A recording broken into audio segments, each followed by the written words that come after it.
Hello, my name is Charles Pyle from Ann Arbor, Michigan.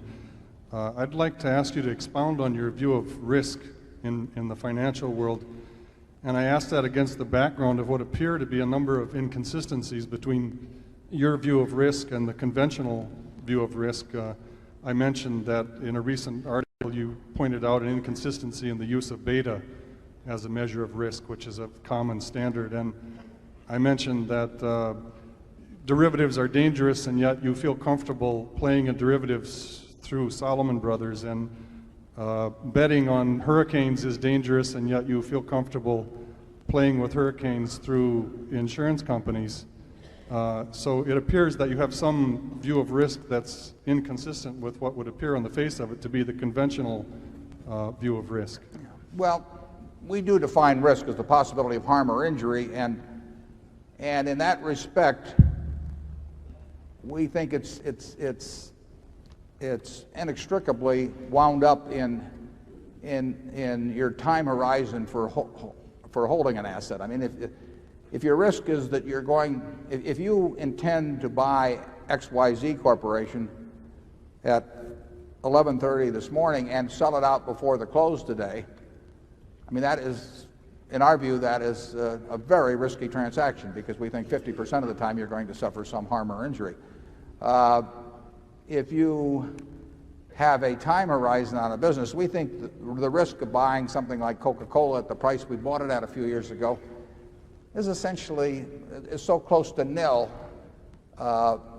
in terms of our prospective holding period. But if you ask me the risk of buying Coca-Cola this morning and you're going to sell it tomorrow morning, I say that's a very risky transaction. Now, as I pointed out in the annual report, it became very fashionable in the academic world, and then that spilled over into the financial markets, to define risk in terms of volatility, of which beta became a measure. But that is no measure of risk. The risk in terms of our super cat business is not that we lose money in any given year. We know we're going to lose money in some given day, that is for certain, and we're extremely likely to lose money in a given year. Our time horizon of writing that business, would be at least a decade, and we think the probability of losing money over a decade is low. So we feel that in terms of our horizon of investment, that is not a risky business, and it's a whole lot less risky than writing something that's much more predictable. Interesting thing is that using conventional measures of risk, something whose return varies from year to year between plus 20% and plus 80% is riskier as defined than something whose return is 5% a year every year. We just think the financial world has gone haywire in terms of measures of risk. We look at what we do. We are perfectly willing to lose money on a given transaction, arbitrage being an example, any given insurance policy being another example. We are perfectly willing to lose money on any given transaction.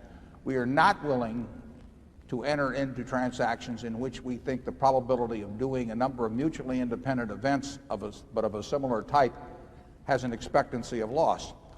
And we hope that we are entering into our transactions where our calculations of those probabilities have validity.